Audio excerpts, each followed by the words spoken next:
Bueno, muy buenas noches a todos. Hoy vamos a iniciar la reunión tercera del trabajo de este mes.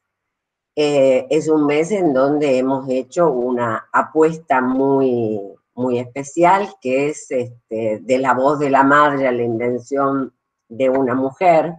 Y les decía que ya estoy pensando en un título muy escandaloso para el mes que viene, y es Una mujer existe, una. Bien, veremos. Bueno, a ver, primero los voy a ubicar en el material, digamos, bibliográfico, texto que he utilizado para preparar la reunión de hoy. Por un lado, y los voy a dejar por cuenta de ustedes, Totem y Tabú, de Freud, en el capítulo 1, para ver la cuestión del incesto, y después un texto tardío ya de Freud, en 1930, El malestar de la cultura. Ya me voy a referir mínimamente, y después hay un escrito que he preparado, se los paso, pero se los dejo a Freud en manos de ustedes.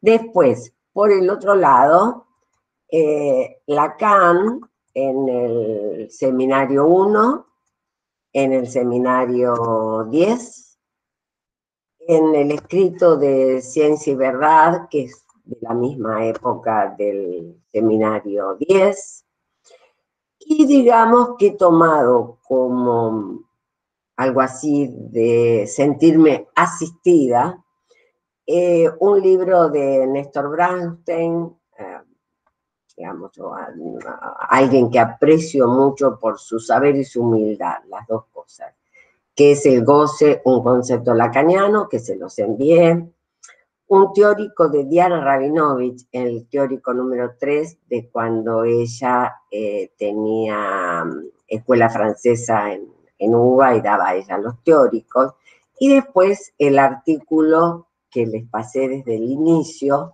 de Marta Jerez, que se llama El goce del otro y la voz.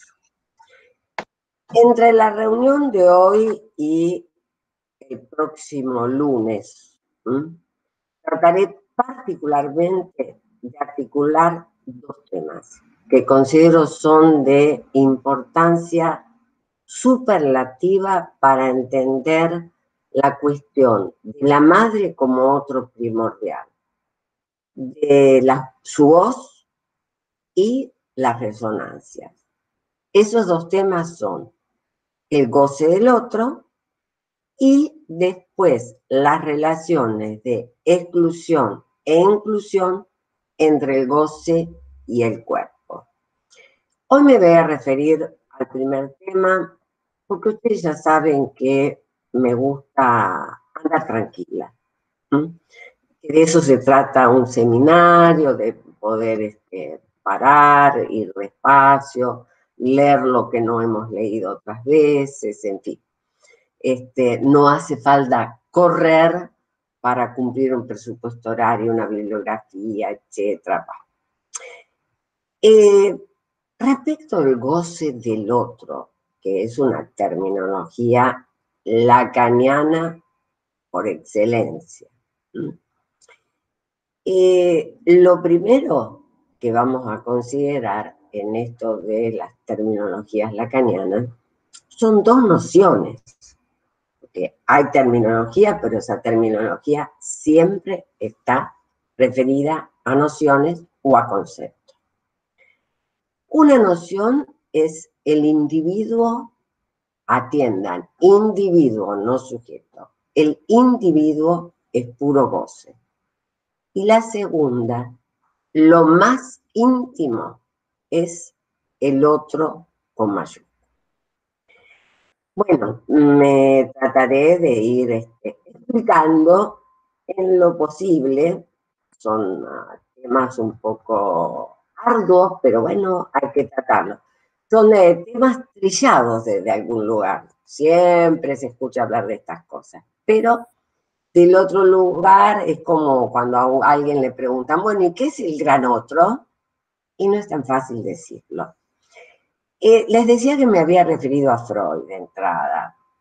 Me interesó a Freud de Tótem y Tabú, en la cuestión del horror al incesto, porque justamente ahí Freud demuestra que tiene que haber una ley que prohíba el incesto, una ley de la cultura, que prohíba el incesto, porque si no habría como una tendencia a una realización pulsional sin límites, y eso Lacan le va a interesar como ese anhelo de un sujeto por acceder a lo real, digamos, sin ningún tipo de mediación simbólica. Y en el malestar de la cultura van a encontrar una serie de cositas interesantes, como la cuestión de la relación del otro materno, el otro materno como el otro primordial, son palabras de Freud, ¿verdad? La cuestión de ese otro como primer objeto, también es palabra de Freud. Lo tomo más que nada para demostrarles la excelencia de lectura que ha realizado Lacan respecto de la obra de Freud. Tanto que, digamos, hay una parte, hay una frase en Malestar en la Cultura, Malestar de la Cultura, perdonen, que va a hablar de una relación con la madre como de un todo, ¿no? De la atadura a ese todo, de que habría un yo primario, que justamente se trataría de la ilimitación, interesante, ese concepto de ilimitación referida a la satisfacción pulsional. Después también se va a referir a la cuestión de la conservación de lo primitivo, y que esto es algo característico de lo humano. Y hay una frase en donde dice, ser uno con el todo. Y uno está con mayúscula y todo está con mayúscula. Eso en las traducciones de Echeverry, que ustedes ya me conocen, que digamos gramaticalmente, en su sintaxis, en su gramática, no es una traducción que yo voy a aplaudir, pero sí aplaudo en el cuidado, un cuidado máximo que tiene respecto de cómo Freud ha utilizado los términos. Entonces, ese uno con mayúscula, ese todo con mayúscula, es algo que después retoma Lacan muy bien. Y otra cosa que les quería decir respecto de Freud, es que también en su época, así como Lacan en la suya, fue un hombre, digamos, interdisciplinario, muy formado, muy curioso, porque, por ejemplo, más allá del principio Malestar de la Cultura, lo termina con un poema de Schiller, de Friedrich Schiller, el poema es de 1790, una cosa por el estilo, bueno, un poema que se llama El buzo, que yo les pediría que no se queden con la frase que pone ahí Freud, sino que busquen el poema porque es sumamente interesante. El buzo se llama, ¿no? El que bucea.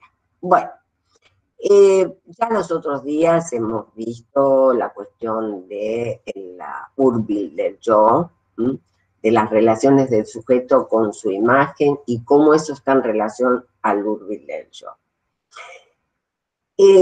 Sabemos que el estadio del espejo implica la apropiación de una imagen. Y que bueno, la identidad prosigue su proceso de constitución a través de la incorporación del lenguaje, lo que contribuye a la interiorización de la ley. Hasta acá vamos mano a mano con Freud. Pero dice Lacan, de este modo, Lacan en el seminario 1, ¿verdad? 53-54. De este modo, lo imaginario será estructurado por el lenguaje, impidiendo que el sujeto quede atrapado en ese registro. Ya me sé la frase de memoria por haberla seleccionado entre muchas y bueno, estar ahí dando vueltas para buscar no tantas frases y que las puedan como repensar. Bien, dice también, así, frente a ese goce irrestricto que se derramaba a modo anárquico, el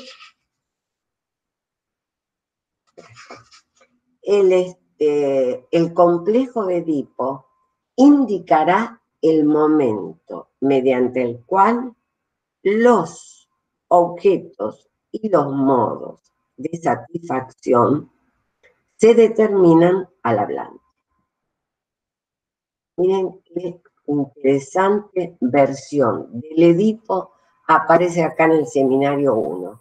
Generalmente una versión que pasa desapercibida porque uno utiliza la versión del seminario 5, de los 3 tiempos del Edipo, pero acá está diciendo algo importantísimo, y es el complejo de Edipo normativizando, como quien diría, esa anarquía del goce irrestricto, esa anarquía de las pulsiones, y determinando objetos y modos de satisfacción.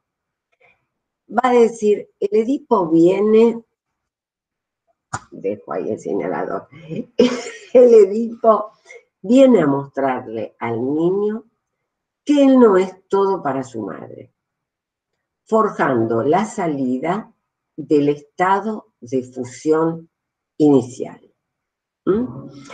El niño advierte que tanto él como su madre son seres separados, que la madre tiene otros objetos, etcétera, etcétera. Lo que es interesante marcar es que tanto en el texto de Estadio del Espejo, como acá en el seminario 1, están las páginas en un archivo que les voy a pasar, lo que va a marcar es que el Edipo es una experiencia social. Es una experiencia de lenguaje, pero él lo asimila y lo toma como experiencia social, en donde el sujeto se constituye como un expediente cultural. Podemos leer la palabra expediente toda junta o expediente, ¿no? Alguien que pide. Señala, por supuesto, el Edipo señala la incorporación del sujeto al lenguaje y dice, punto del cual ya no tiene retorno, punto imposible de retorno. Eso es bastante interesante. Si bien podríamos decir, queda una añoranza de por vida de ese mítico, no es una época cronológica, es algo lógico, como todo lo en Freud, es un cálculo lógico. Hay un momento, una instancia lógica, que deja una añoranza, ese goce restricto. Del otro lado, el sujeto se constituye en el interior del lenguaje, en ese baño del lenguaje, y eso hace a una pérdida de goce, en donde el sujeto, digamos, va a estar como en un juego tantálico, podríamos decir, de intentando la recuperación de ese goce. Ahora, lo importante es que Lacan va a decir que, un momentito, acá está, que Lacan va a decir que esa entrada en la esfera de lo simbólico, la fuerza de lo perdido que tiende a buscar la recuperación es el motor de las construcciones identitarias. O sea, lo que yo entiendo es que lo que mueve a las identificaciones secundarias, podríamos decir, es todo aquello que podría, ilusoriamente, cumplir el anhelo de esa nostalgia por el goce perdido. Entonces, lo que también me parece interesante es que el complejo edipiano es una instancia, un ingreso a un mundo de sustituciones. Cuando decimos al orden de los objetos, decimos, hay un objeto de goce que se ha perdido, un objeto primario de goce que se ha perdido, y comienza, el sujeto ingresa y se constituye allí donde hay un juego de sustitución de objeto. Obviamente se abandona, digamos, la posibilidad de satisfacción total. Ahora, lo que tenemos que entender es esa cuestión de una instancia lógica, mítica, porque en sí la constitución del sujeto es relativa a la renuncia de los primeros objetos, reemplazándolos por símbolos de esa totalidad perdida. Por ejemplo, la madre pasa a ser significante, susceptible de asumir distintas significaciones. Y de ese modo, la madre todo, madre con mayúscula, todo con mayúscula, está en el texto de Lacan, queda perdida. Siempre desde Freud, la castración es castración referida a la madre.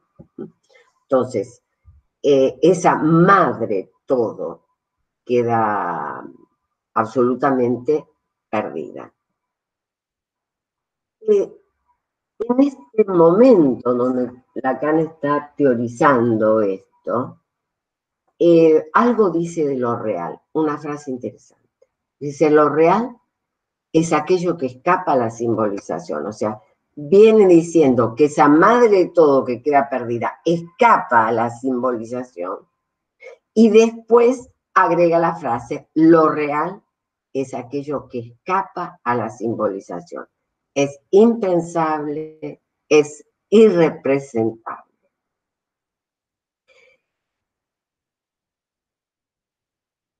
Y después va a decir, en el inicio de la vida de un sujeto hablante, todo es su propio cuerpo. En tanto, es uno solo con su entorno. Miren qué pícaro. Primero habla del todo como la madre todo. Y después también va a hablar del todo como el entorno. Yo les diría que, bueno, esto da a que uno lo piense de distintas maneras. Las maneras metafóricas para poderlo pensar es, primero, lo que se ofrece como especular es ese deseo de la madre, el deseo materno, y podríamos pensar que ese deseo materno está como un espejo muy próximo, y que si luego el espejo se aleja, llámese el lenguaje metiéndose, intrusando, etcétera, etcétera, ese espejo, ley del padre, ¿verdad? Ese espejo se aleja y entonces se ve el entorno. Pero Lacan va a decir, en un primer momento, el sujeto no se discrimina respecto del entorno. En esto es absolutamente freudiano y absolutamente kleiniano. Hay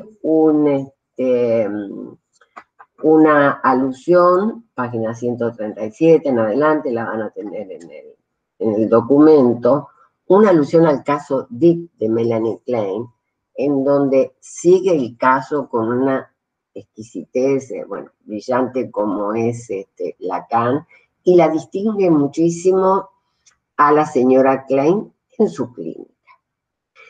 Bien, decíamos entonces que el niño aprecia su cuerpo como totalidad.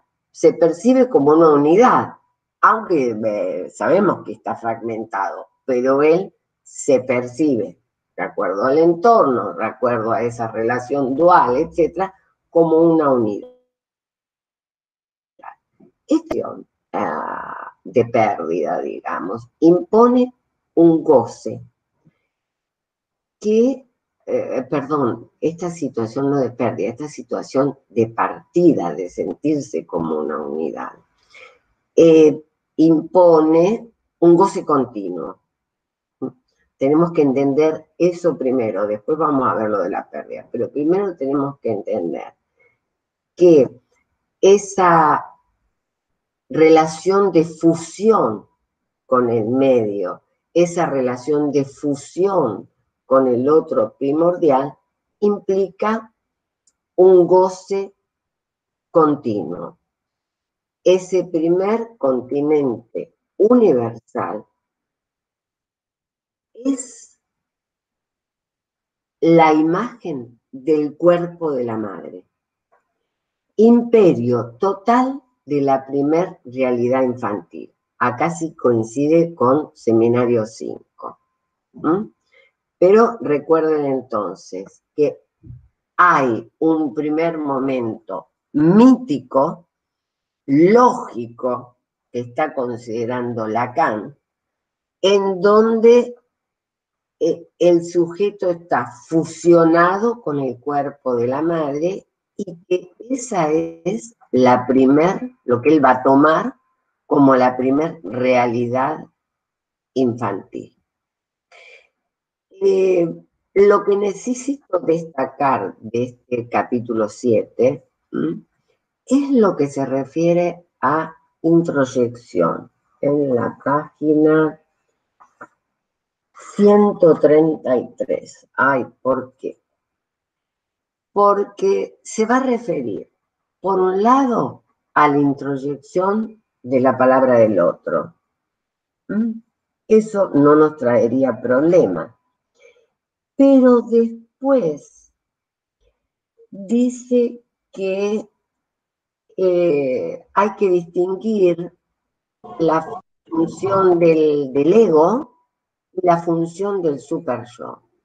Y que el super-yo depende de una introyección secundaria respecto de la función del ego ideal. Bueno, por un lado ha dejado de hablar de ideal ich para hablar de ego ideal. algo que, bueno, habrá que verlo con mucho detenimiento, pero a mí lo que me interesó más a este propósito que estamos viendo, la cuestión del super yo, etcétera, etcétera, es eso de lo secundario, ¿verdad? Es una introyección secundaria. También me interesó en el capítulo 7, habla de comunicación, de sistema de comunicación, etcétera. Bueno, hay diferentes referencias desde Psyche con Klein, desde Carl Buehler, etcétera. Y se va a referir a un estilo de comunicación llamado. Y el llamado va a decir que es un imperativo. Y que es un imperativo particular, que es un imperativo que tiene que ver con los tonos, que los tonos de voz hacen al imperativo. Repito, se trata, la frase exacta es, se trata del tono de voz con el que se dice. El texto, el contenido puede, dice que puede ser, puede tener distintos valores, pero que en cuanto al contenido, pero lo importante es que los valores que a él le interesa son los valores dados por el tono. Recuerdan que yo les había señalado esta frase del 23, el niño no comprende, pero sabe que le atañe. Para ir a lo de la introyección secundaria, tengo que ir al capítulo 8. El capítulo 8 es el del niño el lobo, es un caso de Rosine Lefort, es un caso hermosísimo. Si no han leído el libro de Rosine Lefort, aunque sea, lean este capítulo porque es interesante en cuanto al desarrollo que hace el caso. A ver, es una supervisión que Lacan está haciendo del caso que atiende Rosine Lefort, que participaba del seminario. Destacaré lo que a nosotros nos interesa, cuando dice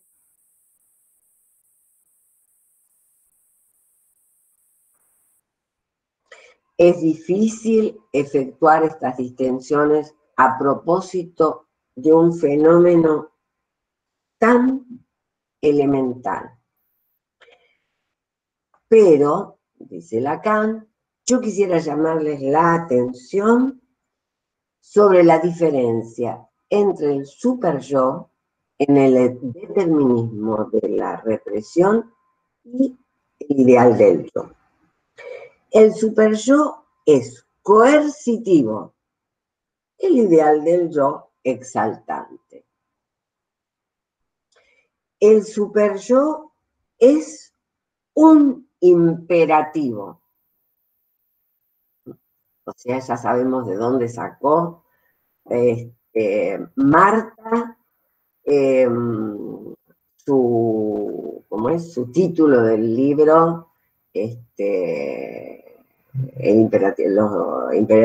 imperativo del superyo, ¿verdad? Que fue el primer libro de Marta. El superyo se sitúa en el plano simbólico de la palabra.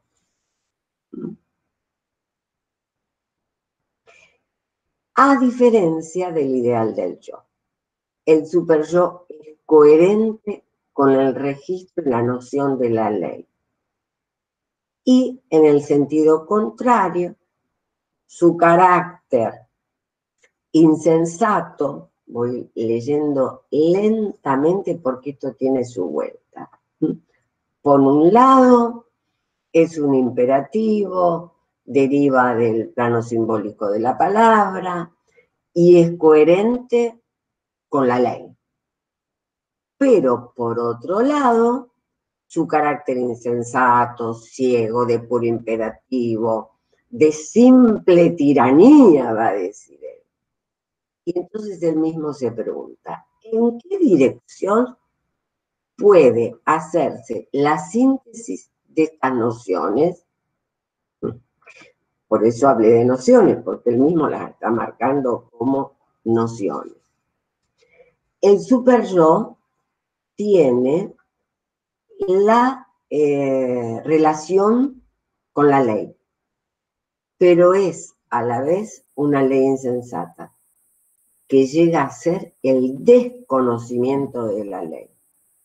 Así es como actúa siempre el superyo en el neurótico.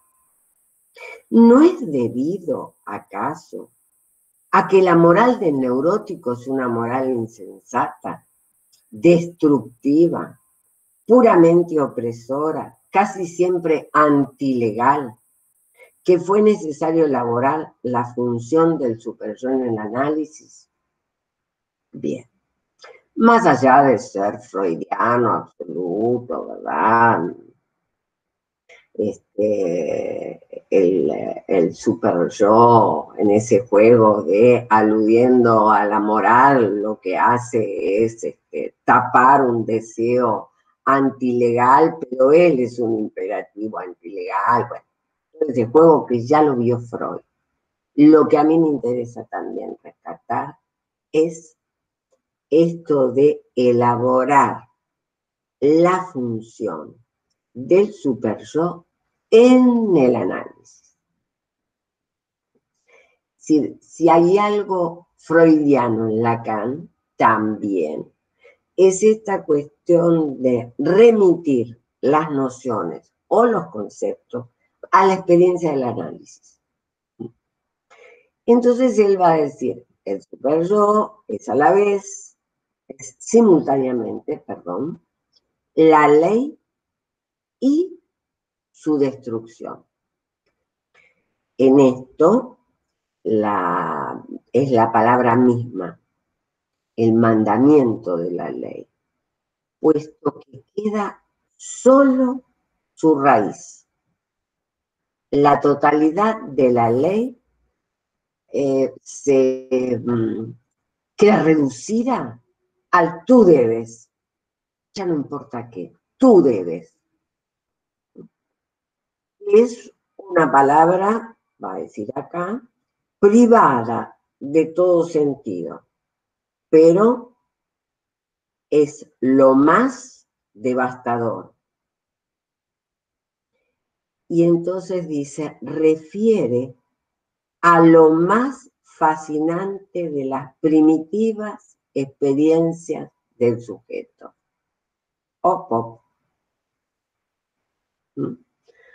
El superyo se identifica con ese imperativo absolutamente devastador, feroz, pero resulta que está en relación a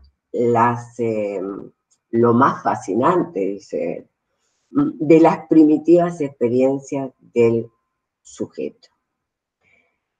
Acaba por identificarse con lo que Lacan llama una figura feroz, que podemos, él dice, vincular a los traumatismos primitivos, sean cuales fueran los que ha sufrido un niño. Bien. Bueno. Wow. Eso lo tenemos en el libro 1. Libro que uno piensa que es un seminario más que sencillo, etcétera, etcétera. Yo le diría, me parece que trae sus vueltas y que lo vamos a complejizar muchísimo más. Lo vamos a complejizar muchísimo más porque vamos a tener que recordar algo muy freudiano. La madre es la madre acontecimiento, podríamos decir, es la mamá que está en la cocina, en casa, cocinando, etcétera, etcétera, o es la imago materna. En Freud es la imago materna. En Lacan, ese otro primordial también es interno. No es la madre, es un otro que está introyectado. Me interesa darle una vueltita. Bueno, me quedo acá. Al seminario 7. ¿Por qué? Porque ahí hay un concepto, seminario 7 es años 60. Ahí hay un concepto.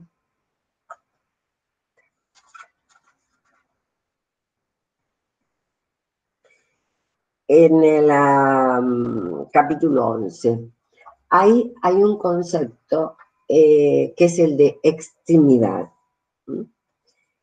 Ese es un concepto que después desarrolló muchísimo Miller, tiene un seminario Miller que se llama extremidad, etc.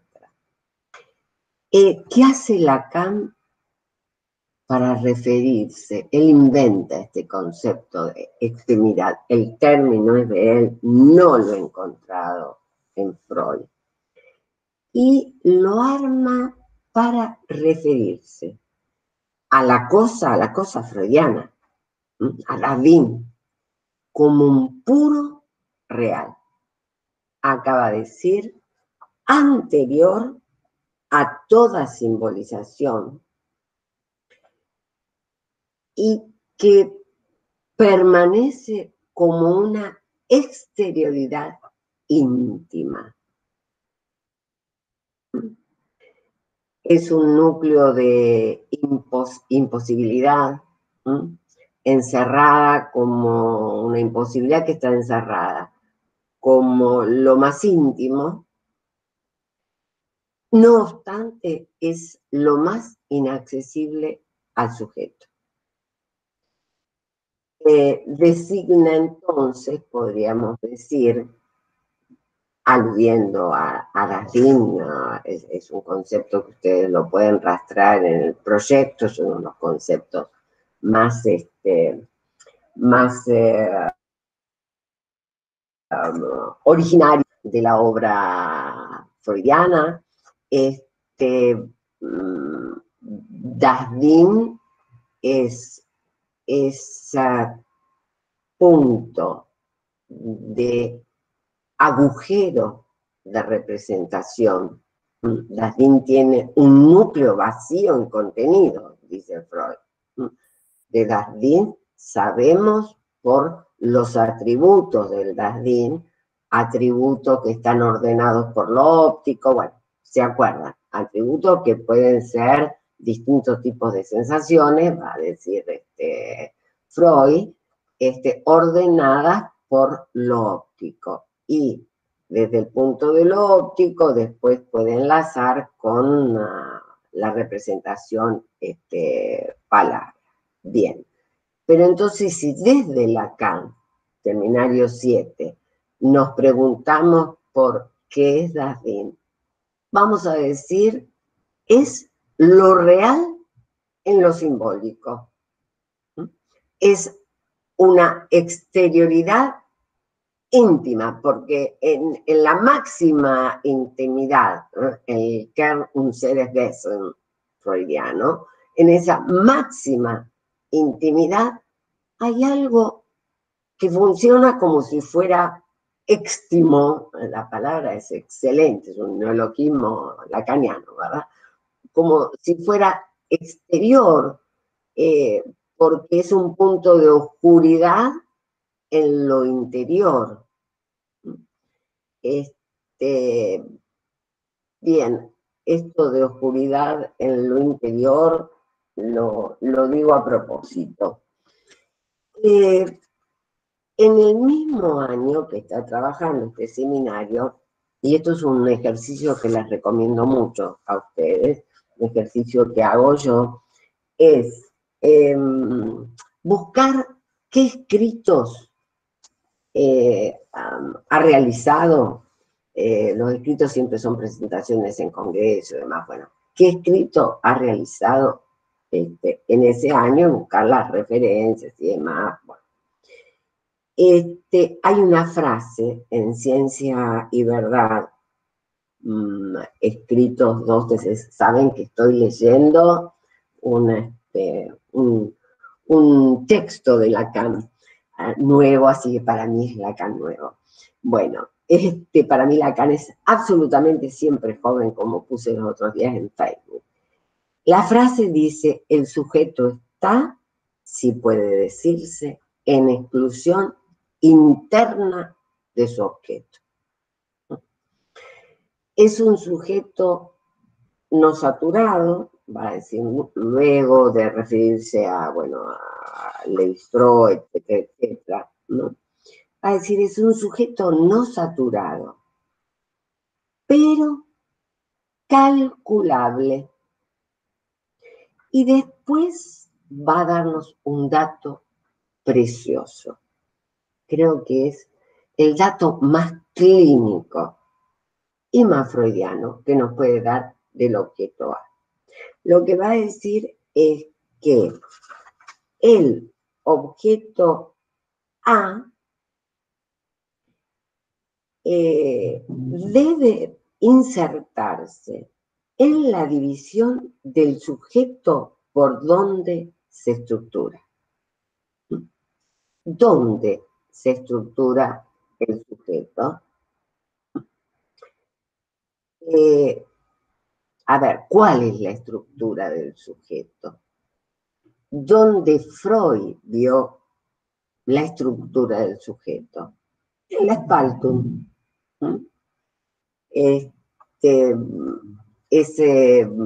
Lacan va a decir el estado de endija, el estado de yancia, ese sujeto que siempre está dividido entre saber y verdad. Y él entonces lo que hace acá en Ciencia y Verdad es decirle, miren, a lo que me refiero es, insisto, a lo que yo traduzco como allí donde ello era, allí como sujeto debo advenir. Bien. Ahora, lo que yo digo eminentemente clínico, primero, este tipo de traducción, cómo ha podido traducir la frase freudiana, del yo y el ello, pero a su vez decir que el objeto A se encuentra justito allí en ese Spaltung, ¿no? En esa endija, en esa yancia, digamos, si uno lo piensa, esa yancia, ese espacio entre saber y verdad, entre lo que el sujeto cree conocer y lo que se encuentra hablando, podríamos decir, allí, en ese agujero, entre lo que cree conocer y lo que no sabe, la zona oscura, allí va a encontrarse el objeto A. Y ya vamos a ver por qué. El sujeto nace, voy a tomar una frase de Brownstein que me pareció muy linda, el sujeto nace por estar exiliado del goce no simbolizado y se orienta hacia el primado genital, Freud, que no es otra cosa que la primacía del significante. dice Brownstein, en el libro que les recomendé, El goce, un concepto lacaniano, que es una maravilla. O sea, el sujeto es siempre extranjero, ¿sí? Porque siempre está referido allí a un goce que desconoce, a un objeto que le es íntimo, pero que también desconoce, y ahí se produce el sujeto, en ese estado de iancia. Por eso el sujeto siempre es evanescente.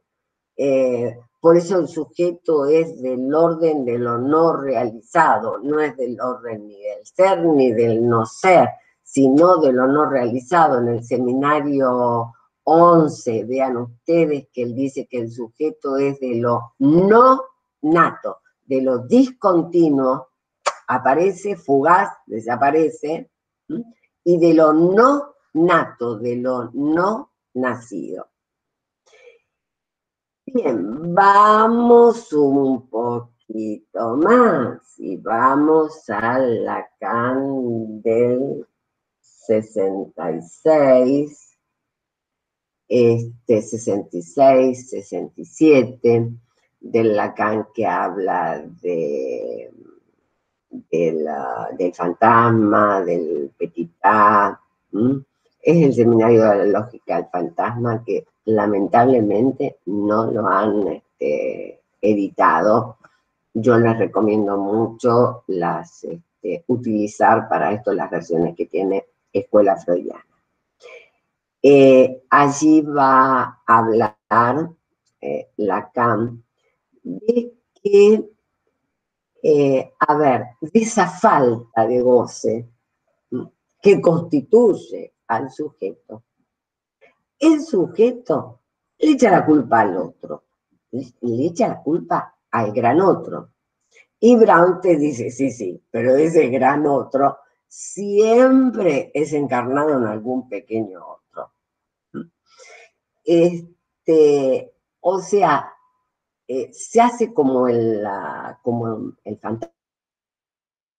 fantasma, podríamos decir, bueno, nos robaron ese goce. Hay un goce perdido que nos constituye. Pero la fantasía es, este goce me ha sido robado. Y encima, ese otro se lo goza todo, se lo disfruta todo. Bien.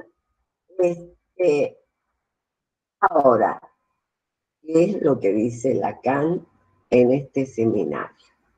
Bien. Dice,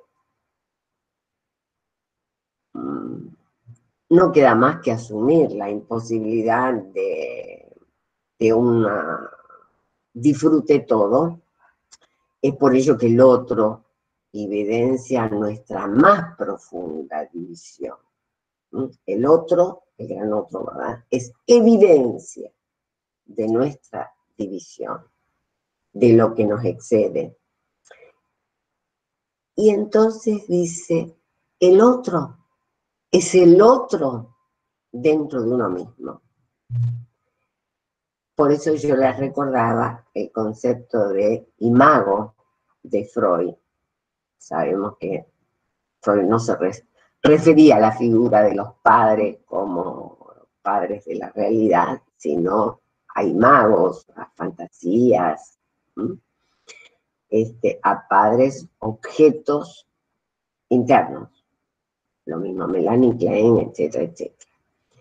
Y Lacan le da la vueltita, aludiendo a que ese gran otro primordial es un gran otro dentro de cada sujeto.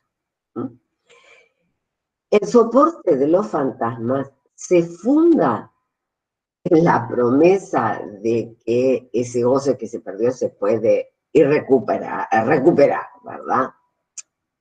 Es irreparable, porque el lenguaje que nos constituyó, el lenguaje se entrometió, el lenguaje entrometiéndose o intrusándonos, nos constituye como sujeto, y ahí el goce se pierde.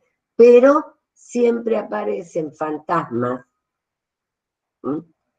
A propósito, utilizo de fantasma porque un análisis es la travesía era un fantasma, ¿verdad? Una travesía fantasmática. Siempre aparece un fantasma como si fuera una promesa de recapturar ese goce perdido.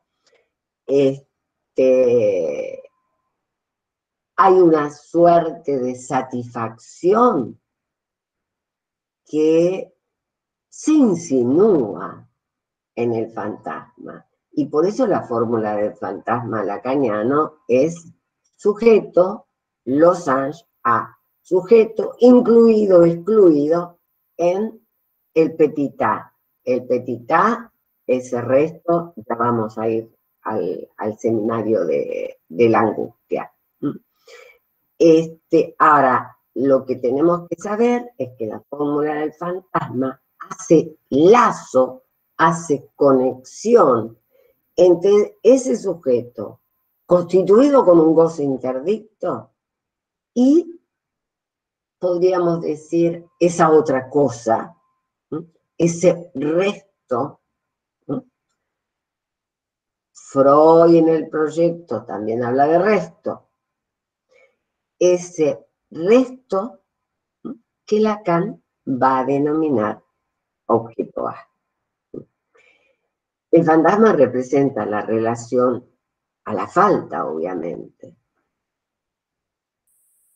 Y en esa relación a la falta está mediatizada por la función del objeto petit a. Vamos ahora otra vez despacito. El objeto petit a tiene dos vertientes. Está excelentemente explicado en la ficha de cátedra de Diana Rabinovich. Por un lado, el objeto causa de deseo. Y ese objeto se plasma en un doble movimiento. La falta en el gran otro y la promesa de su cumplimiento, la promesa de un encuentro, podríamos decir, milagroso con el goce perdido. O sea, el objeto pequeño A encarna el vacío que motiva el deseo y es simultáneamente el elemento que oculta este vacío en tanto pretensión de colmarlo. O sea que por un lado es un objeto de goce, por el otro lado es un objeto que causa el deseo. Cuando se produce el momento de la subjetivación, hay restos del cuerpo. Es como que ahora voy a compartir un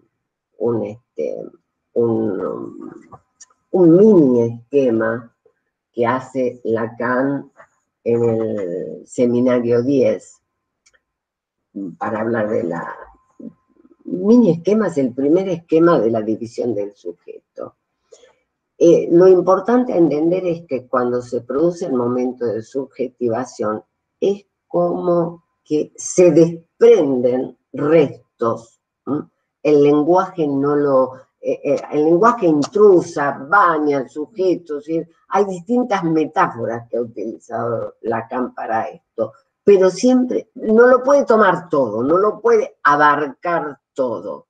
Siempre hay un resto, como un punto de carne que se desprende.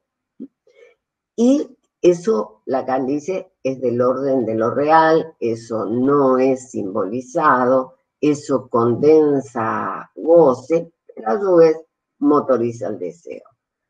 Es la medida del goce faltante y por ello lo que el sujeto pierde y a la vez la razón del movimiento pulsional. esperen un minuto. De un lado, hace una divisoria de aguas. De un lado pone al gran otro y del otro lado al sujeto. Y lo que va a hacer es combinar esos dos elementos, gran otro, sujeto, objetivo, el izquierdo. El gran otro, ¿qué implica? La emergencia subjetiva. ¿Pero cómo? Descompletando, ¿verdad? Tachando.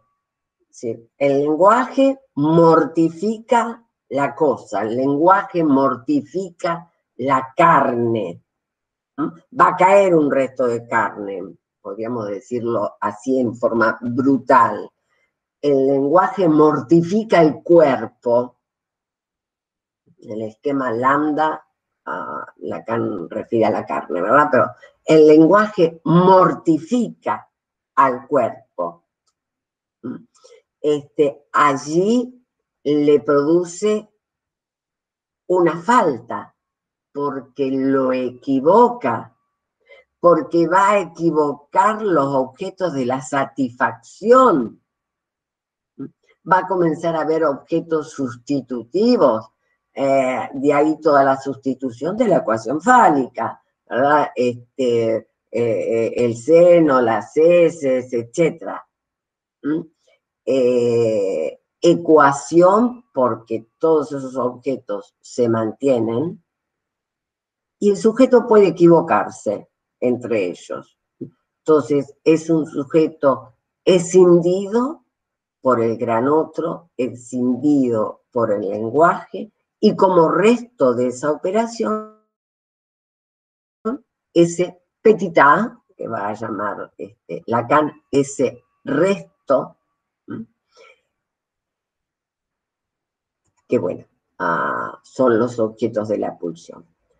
Del lado sujeto, lo único que Lacan va a marcar es que la incidencia del sujeto, la relación del sujeto al gran otro, es ser lo que le falta al gran otro, marcando entonces una falta del lado del gran otro. Entonces lo que podemos decir es que el sujeto lacaniano emerge como función de la articulación de dos otros. El otro del sistema, digamos, significante del lenguaje y de la ley, por un lado, y el otro es el cuerpo gozante, incapaz de encontrar un lugar en los intercambios simbólicos.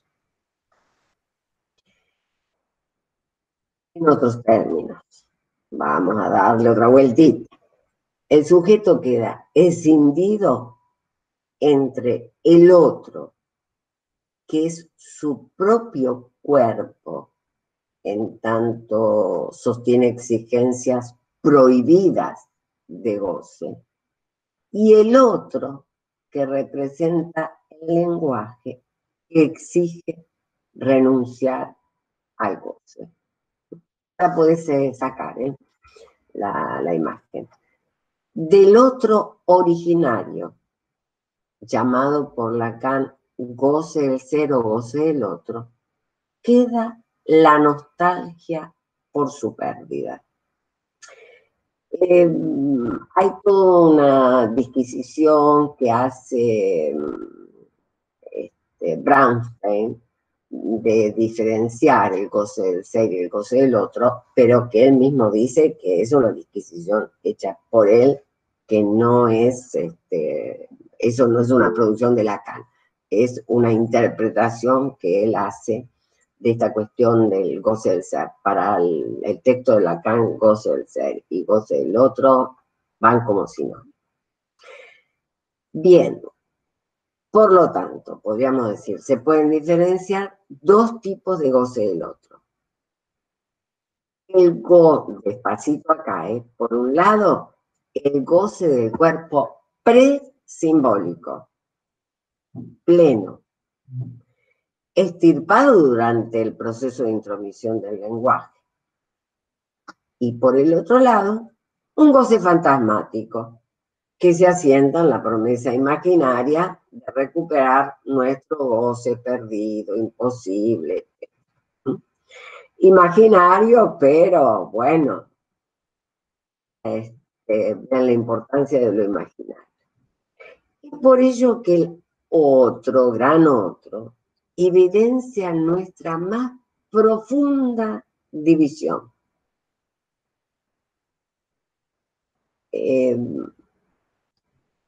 Porque, digamos, o es una intrusión que nos llevó a una pérdida, o es un goce fantasmático que nos promete algo, ¿no? Una recuperación de goce que, bueno, en todo caso sabemos que es parcial, pero ahí nos va el sufrimiento.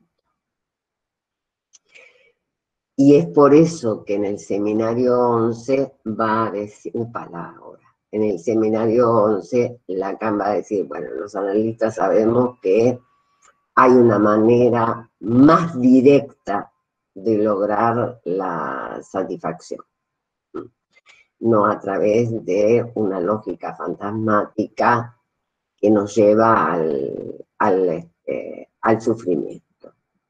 Recapitulemos entonces. Vamos a ver, recapitulamos todo lo que dije. Toda construcción identitaria exige el trazado de una frontera, en tanto se construye por diferencia con respecto a un gran otro. Y dicha alteridad cumple una función instituyente en la formación del sujeto.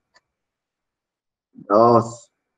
Ahora bien, nos interrogamos por el lado externo de la frontera de exclusión, es decir, por cuáles son los factores que intervienen en la definición de ese otro como gran otro. Es así que emerge el soporte no simbólico de las identidades, que se enraiza en el goce como modalidad, digamos, positiva de lo real, denotando que el goce, si bien siempre falta y es irrepresentable, no se olvida, sino que continúa operando. 3. Consiguientemente, advertimos la distinción de un goce corporal por fuera del orden del lenguaje. 4. Complejizando este entramado, presentamos el estilo obsceno del goce.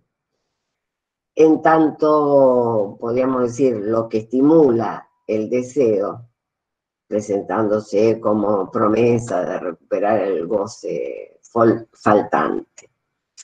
Este punto se enlaza con la noción de fantasma como la respuesta que el sujeto construye frente a esa indeterminación que encierra el deseo del otro.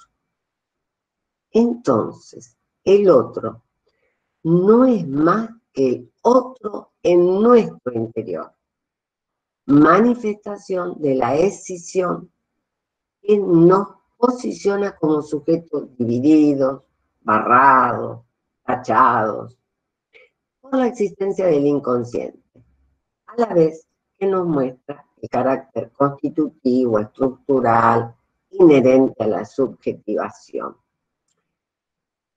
5. Ahora bien, esa otredad no se reconoce, sino que, en cambio, se deposita en un otro, variable de acuerdo a las circunstancias históricas, que se define, qué sé yo, de acuerdo a la adjudicación de costumbres, de prácticas, de gustos, también variables que no tienen que ver con realidades históricas efectivas, sino como cada uno se inscribe en la filiación, como cada uno se puede contar, ¿verdad? Entra en la cuenta de la filiación. Cada uno ahí se arma su historia y se acomoda como puede. Pero en esa otredad, el sujeto, digamos, deposita un disfrute de un goce excesivo e indebido. Bien, yo diría que hasta acá hoy, porque ha sido, digamos, bueno, la conjunción de varios seminarios, de unas cuantas nociones, etcétera, etcétera, pero me parece que es sumamente importante que vayan, digamos, construyendo esta noción de un gran otro interno.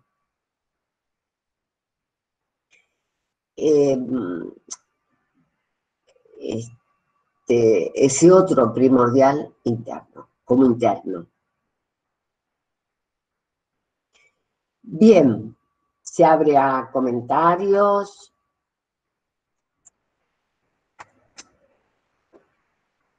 Sandra.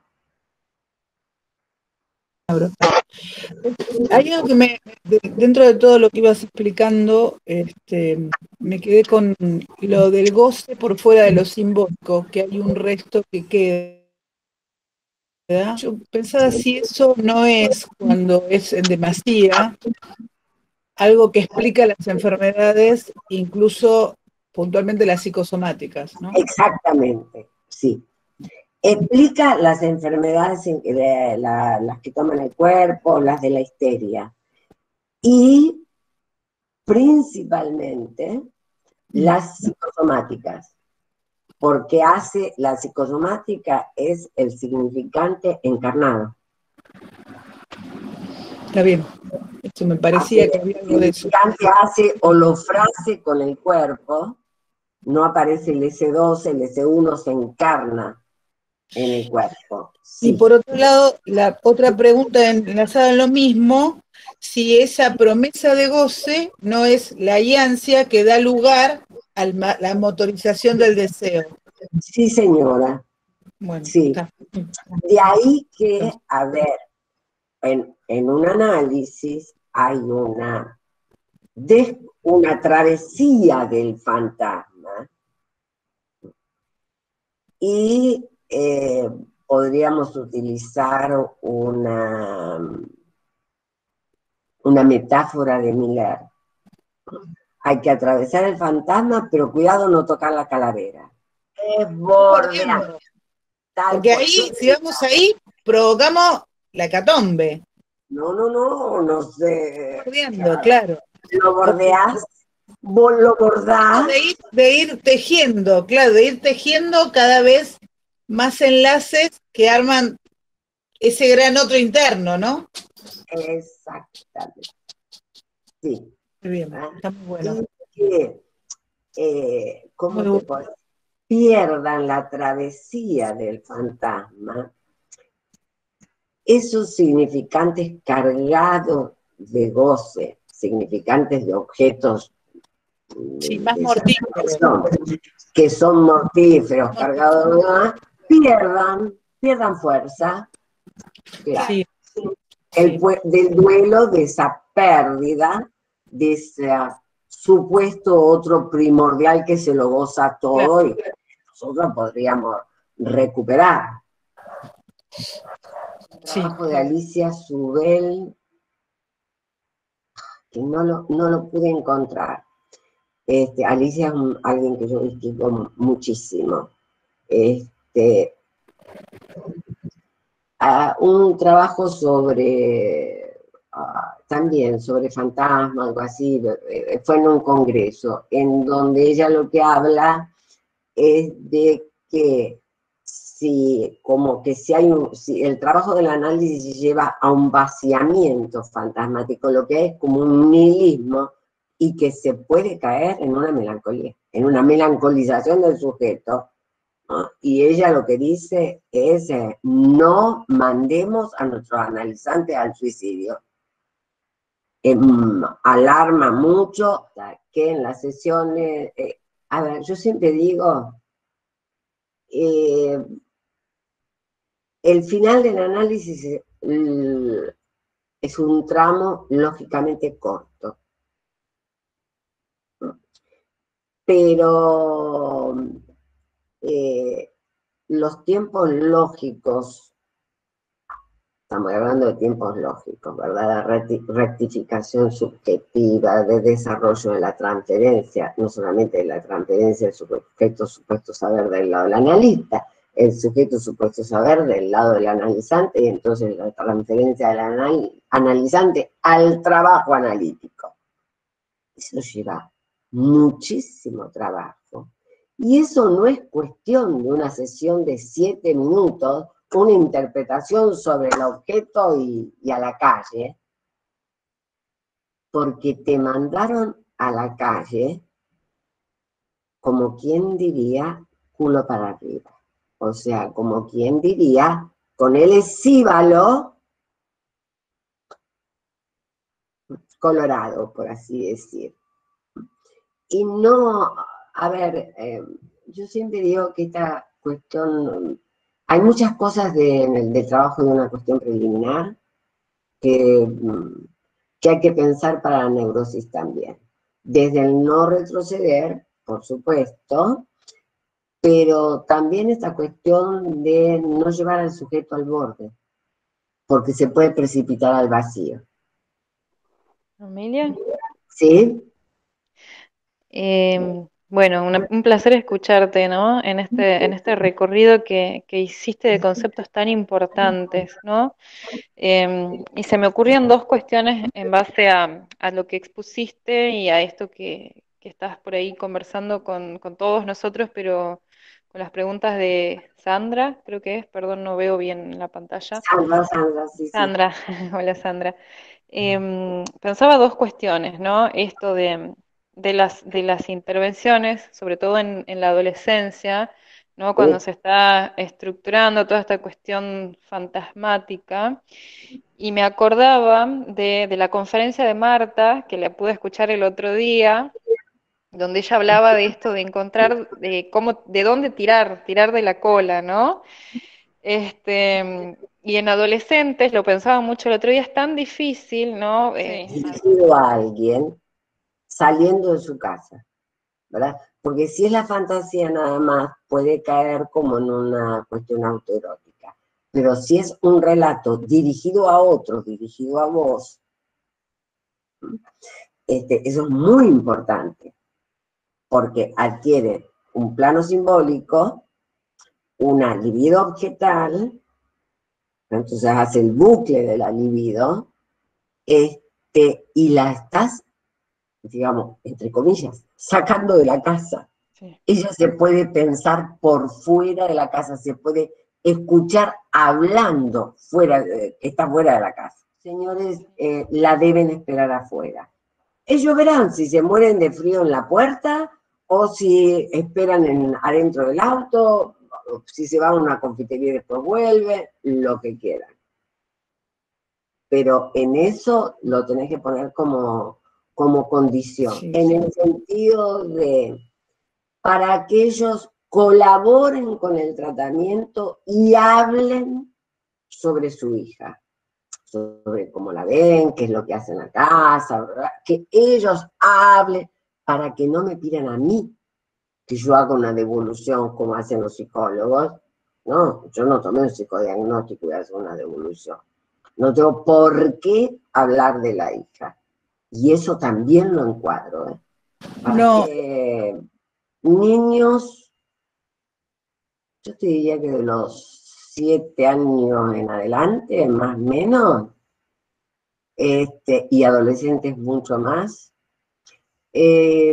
les digo que si ellos quieren estar en la entrevista de padres, pueden estar. Y de acuerdo a cómo sean los padres, a qué es lo que vea y demás, que por supuesto les digo que pueden estar y que pueden estar en silencio. A veces les digo, deben estar en silencio, yo lo voy manejando, ¿no?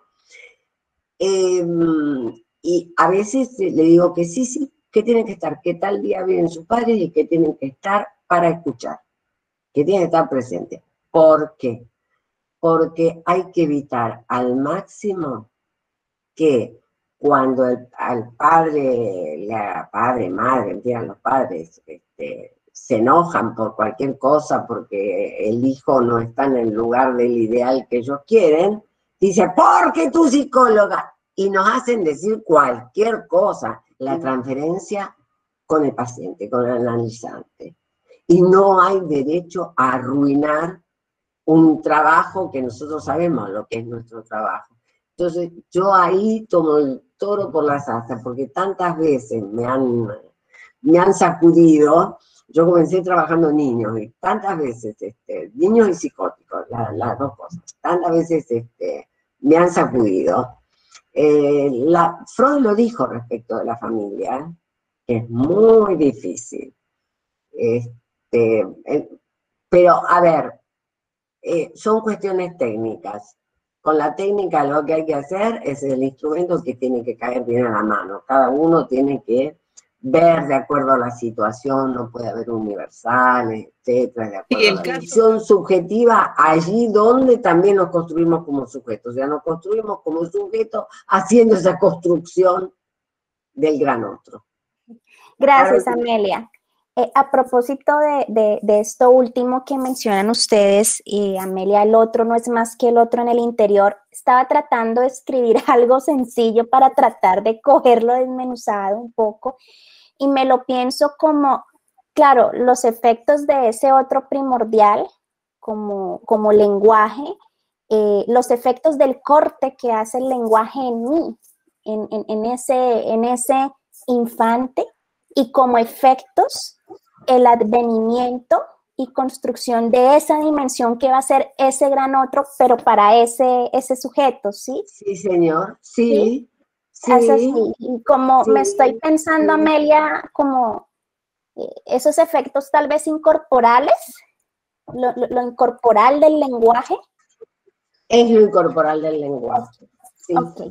Sí. Esa, Amelia. Y como una pregunta que me quedó resonando cuando mencionabas del sujeto que queda escindido, que emerge allí en esa ansia, como dice Lacan en el seminario 11, vuelve y aparece en mí una duda que yo te había hecho, una pregunta que te había hecho hace un tiempo, y es sobre el ser, porque me pareciera ahí que la diferencia entonces entre el sujeto y el ser yo no la veo clara.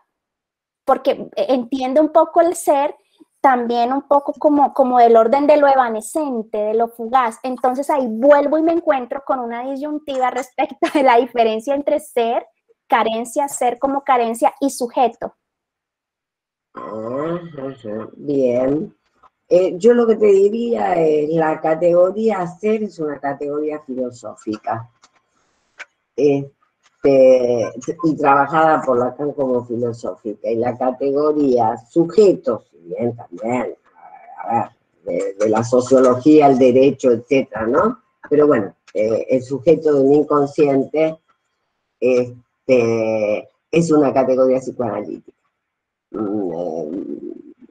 Para no mezclarte, pues si no te vas como, no obstante, ciencia y verdad, es decir, te vas a enredar.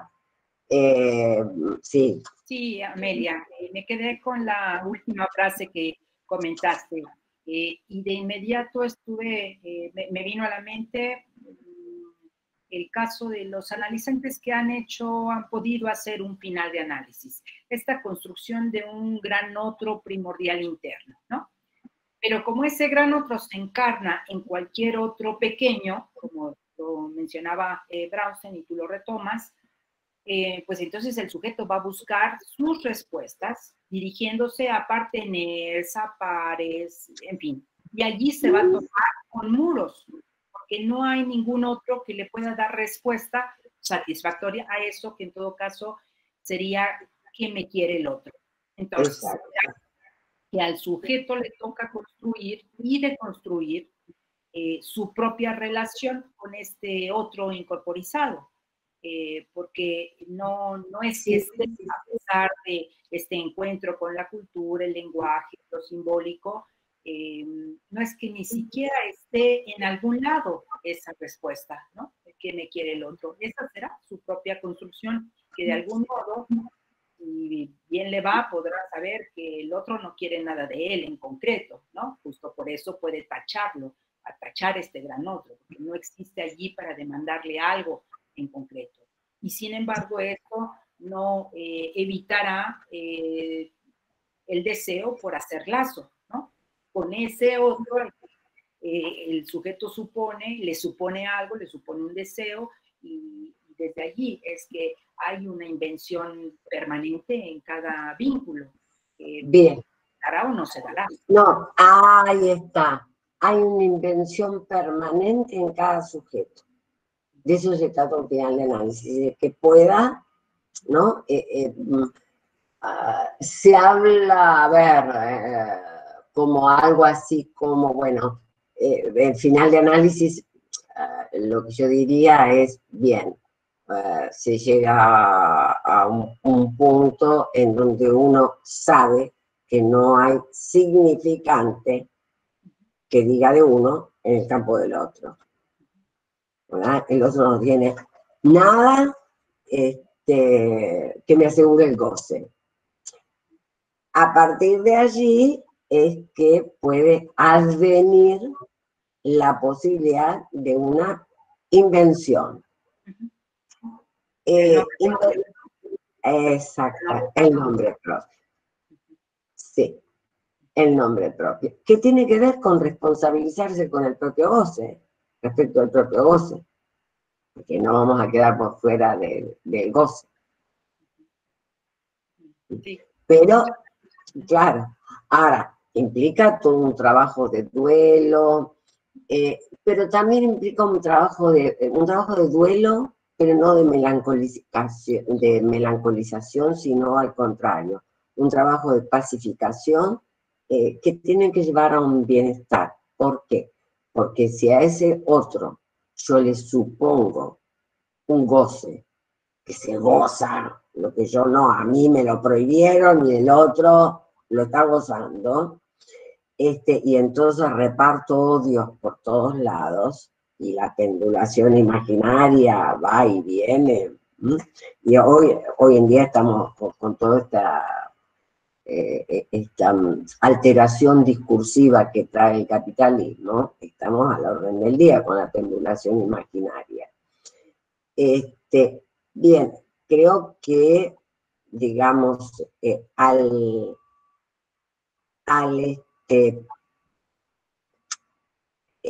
irse como desconstruyendo esta suposición de que el otro goza,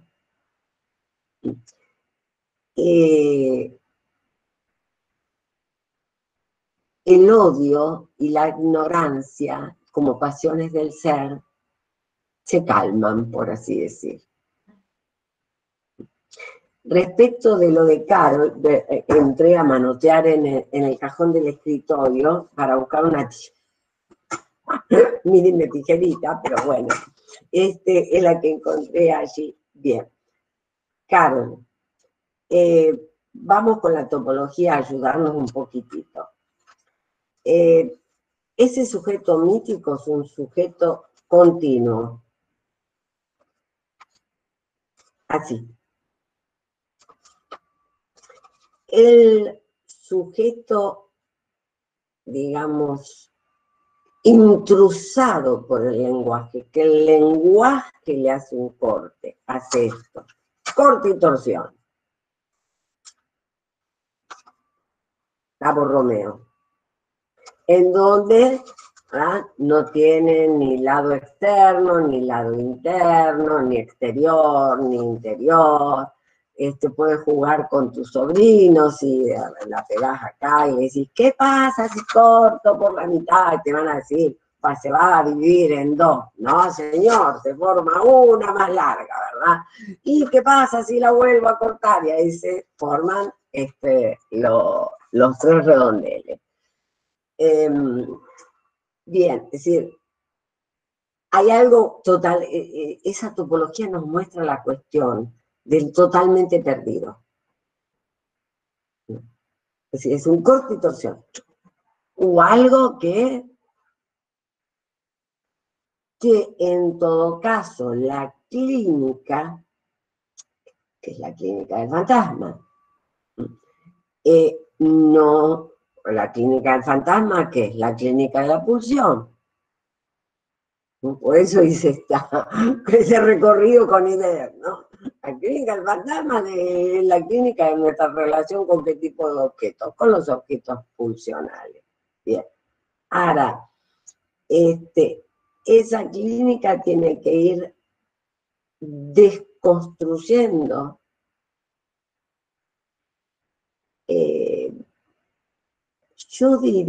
yo aplicaría, cuidado, advierto como Bernstein, esto es mío, yo aplicaría un concepto que Lacan tiene para la psicosis y lo aplicaría también en la neurosis, desconstruyendo imaginarios de seguridad. Sí, el yo muy infladito es el yo, a ver, se la cree, como, ¿no? El yo se cree ese objeto gozante, gozador.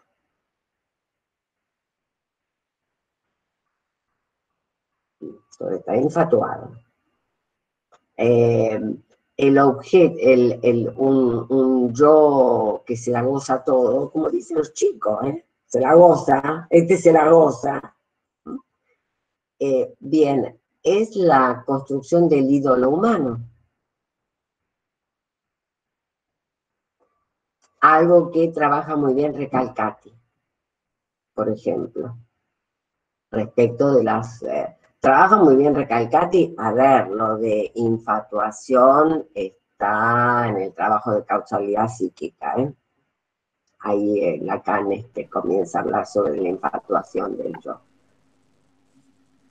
A la construcción de imaginario de seguridad, a mí me parece que, digamos, que el neurótico se construye su imaginario de seguridad en su fórmula fantasmática. Distinto es en la psicosis. En la psicosis a veces el analista tiene que colaborar a la construcción de un imaginario de seguridad, sabiendo que es muy precaria, pero que a veces logra una pacificación que permite relanzar imaginarios de seguridad. Ahora, digo, tomo el término y lo pienso, digo, a ver, los neuróticos nos construimos nuestro imaginario de seguridad. Con lo que sea, con el pucho, con una amiga, con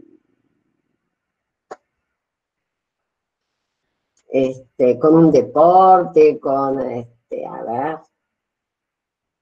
¿no? Sí, cada uno lo que puede. El asunto es que a veces hacemos una fijeza respecto de esa modalidad. Lo que la psicología llama hábito, está en el seminario 1, los psicoanalistas sabemos que son modalidades pulsionales. Y a veces es eso y nada. El libro, el otro le da la fórmula hecha. Y en análisis la tiene que construir ella. Y sí, así como yo les insisto a ustedes, el seminario es una decisión de trabajo. Y señores, sigo diciendo que espero preguntas. Lean aunque sea una carilla y piensen algo. Espero preguntas en el espacio del seminario. Ya lo hemos librado de los sociales, que además digamos, en esto tiene que ver mi formación, ¿no? En mi formación a mí lo que me dio resultado fue la lógica del seminario, de ir construyendo, miren cómo han asociado con la clínica, que eso es muy, pero muy importante.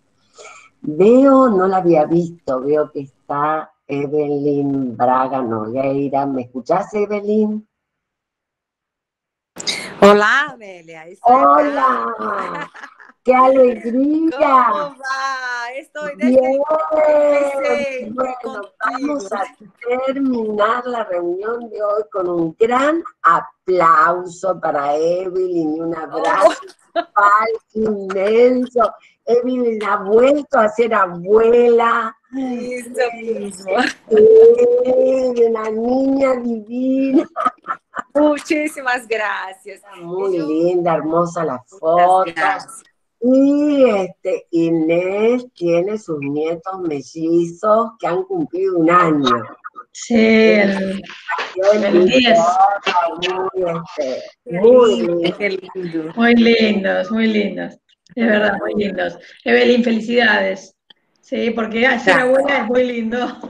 Sí, A todos, me imagino los que son abuelos, obviamente, ¿no? Sí, Todos los que son abuelos. sí, ser abuelos es una experiencia realmente Muy rica. sí. Besos a todos. Besos a Gracias, todos. Amelia, gracias a todos. Descansen. Gracias a todos. Chao. Chao. Chao, chao.